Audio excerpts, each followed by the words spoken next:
Hey guys, and welcome back to my channel. If you're new, I'm Nicolyn, and this is the place where braiders turn to level up their braiding skills while building their business. And in today's video, I'll be doing 8 straight back feed-in braids, and I'm also going to share some tips with you on how to make sure that your parting is straight, also how to make sure that your braids lay flat and that you have enough room in the nape area without having to do an extra row of box braids.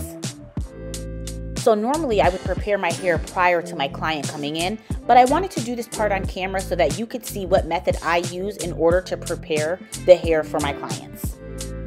The hair I'll be using today is the Outre 3X Expressions hair. It's pre-stretched, it's 42 inches long, and I'll be doing this in the color number 30.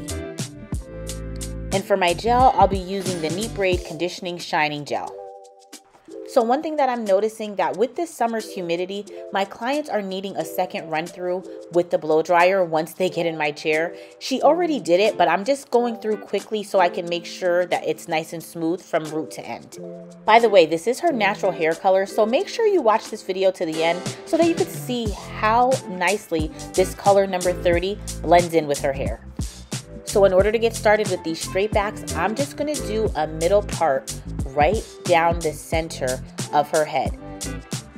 Some braiders may choose to start on the end near the ear, but for me, I just find that it's a sure shot way by starting in the middle to make sure that all of my braids are even and that I'm not ending up crooked. And then using the gel, I'm just going to run it down that center part, and I'm going to use that to help clean up my part to make sure that it's straight. Now, the one thing that I want you to notice, if you notice the position of my hands, I am now in front of my client. This is a game-changing tip when it comes to parting a middle part, because when you're able to see your client from the front view, you will be able to get a clearer picture of where that part really should lay. Then once you have your part pretty much established from the front view, you can come back behind your client and then finish parting the rest of the way. And if you need a reference point while you're behind your client, you can always just use the middle of the back of the neck. If you're a beginner braider or somebody who really struggles with doing straight backs, this part is for you. You're going to part the hair in half from this middle part right down behind the ear. This is a pre-parting tip that's going to help you work in smaller sections. And since we're doing 8 braids, there's going to be 4 braids on each side. So if you remember in last week's video, I told you that any time that you're working with an even number, you can just part the full section right in the middle. And then once I have that established, I'm then simply just going to part this next section right in the middle again. And then I'm just going to go ahead and continue to finish off this last section of the 4 sections that we just made. So you could see here that I already have my 4 braids pre-parted. The beauty of using this method is that now when I come to the back, all I have to do is then line up this back section with the section that was just parted. And I'll just do this for each braid as I go along. So just a reminder, just because we are pre-parting it this way does not mean that it doesn't need to be cleaned up, because we don't want to make it look as if we did it in sections. We want it to look nice and fluid. So take your time, go through your parts, make sure that they're clean and make sure that they connect and that there's not any little offsets that would make it appear as though it was done in sections. Now that our first section is complete, I'm just using some of the gel that I showed you earlier, and I'm combing that gel in at the base of her hair on both sides. Since these will be stitch braids, I'm going to go ahead and part off my first section that's going to be for the beginning of the stitch braid, and then I'm going to part this section right down the middle. Then this front section, I'm going to go ahead and split it in 3 equal pieces. In order to create a strong base for a stitch braid, you will need to braid this section a few times before you begin to pull your pieces in from side to side. I'm going to leave a portion of this clip in real time because I want you to see how time consuming it truly is doing stitch braids. A lot of times we're seeing videos on YouTube and also on other, social media platforms. And because of the sake of time, we often have to speed these videos up. But just because you're seeing majority of videos sped up, it doesn't mean that these styles just take, short amount of times. These styles really take a lot of concentration and a lot of commitment to getting it neat and clean. I'm not sure if you know this or not, but just one stitch braid can take up to 12 minutes. So just imagine when you're doing, 8 to 10 braids, those styles still can add up to quite a bit of time, especially if you are one who is really trying to make sure that it's neat.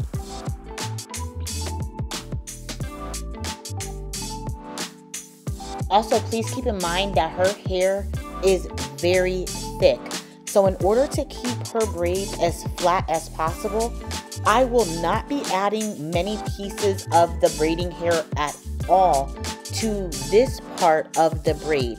I will not start adding more of the braiding hair until I get to the nape of the neck where I want to start thickening up that braid. But for right now, her hair is doing just the job, and I can add just very small pieces of the braiding hair as I go along as needed, just to reinforce the braid.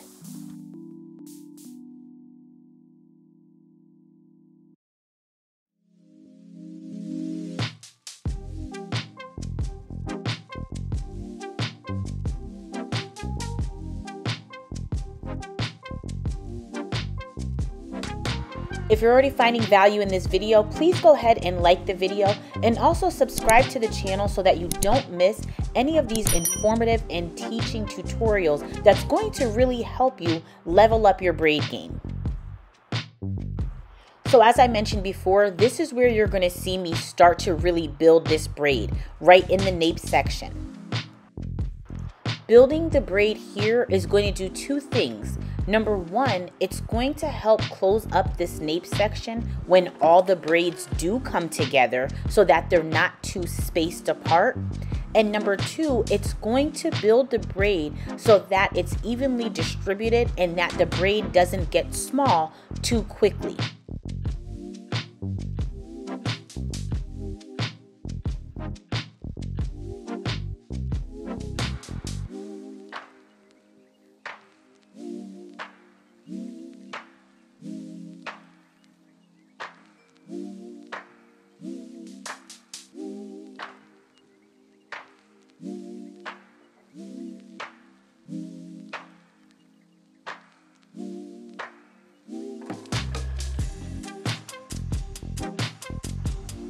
So I've essentially done the same exact thing to these other braids, and now we're here on the last braid of this side. I wanted to just drop a few tips about doing this braid on the end, because if you've ever done stitch braids before, you absolutely know how difficult this braid can be. The side of hair that's closest to the ear is always going to be less than its other side. So it can kind of feel a little bit uneven when you're trying to pull in your stitches. One of the things that I have noticed that has helped me tremendously is that when I'm dealing with the hair that's closest to the ear, I pull in the sections just a little bit smaller than I would on the opposite side. Also, another tip that has helped me is to go with the curvature of the head. So when you are coming around that corner of the ear, you are going to need to start slanting your stitches. This way it just flows and you can keep a nice clean braid as you work your way around the ear.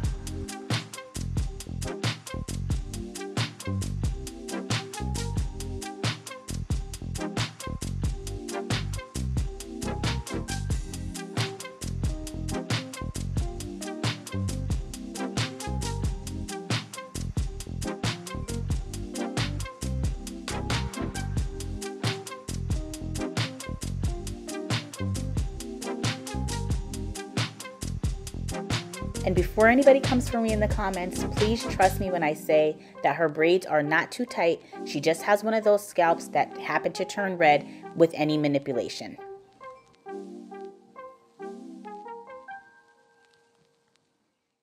And here's a clip from the other side so that you can see how even these braids came out using this pre-parted method. The beauty of using this pre-parted method is that it could be used for numerous amounts of braids. So if you're using it for 4 braids, if you're using it for 8 braids like today, or even 20 braids, this method is still going to work. Now, of course, there could be variations because as braiders, we all have maybe found something that works for us that maybe someone else doesn't use. But the beauty of this method is that if there was something different that you wanted to do, you could. So if you're a braider who does like to do your straight backs with a row of, knotless underneath, that's fine. You can still use this method and add those knotless braids underneath if that's what you choose to do. The key takeaway is this: having systems as braiders help us produce consistent results. Will there be an exception to the rule? Of course. Will someone's hair or maybe hairline, whether it's in the nape or in the front, will there be something that can cause us to have to maybe do something differently than we would normally do? Maybe. But if you don't even have a system, how will you know how to deviate from something that's not set up to begin with? So that's why I encourage so strongly that whether you're doing box braids, knotless, whatever it is, have a repeatable system so that you are known for providing consistent results. So as promised in the beginning of this video, look at how nice and flat these braids are laying. You could see that there are no gaps, there are no knotless underneath, and these braids were not sewn together.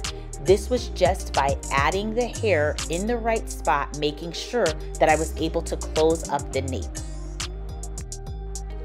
At this point, I would normally add mousse to my client's hair, but there are some clients who have such a curly root that if I put mousse on it, I'm always concerned that I'm going to risk my stitches becoming like on the wavier side.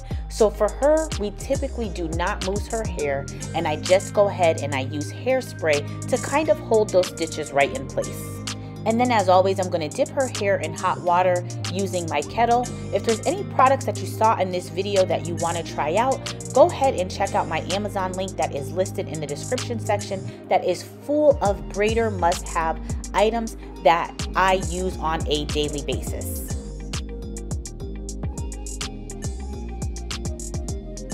So I really hope that you found this video helpful. If you have any questions, please feel free to leave them down in the comments. Don't forget to subscribe to the channel. And as always, God bless, and I'll talk to you in the next one.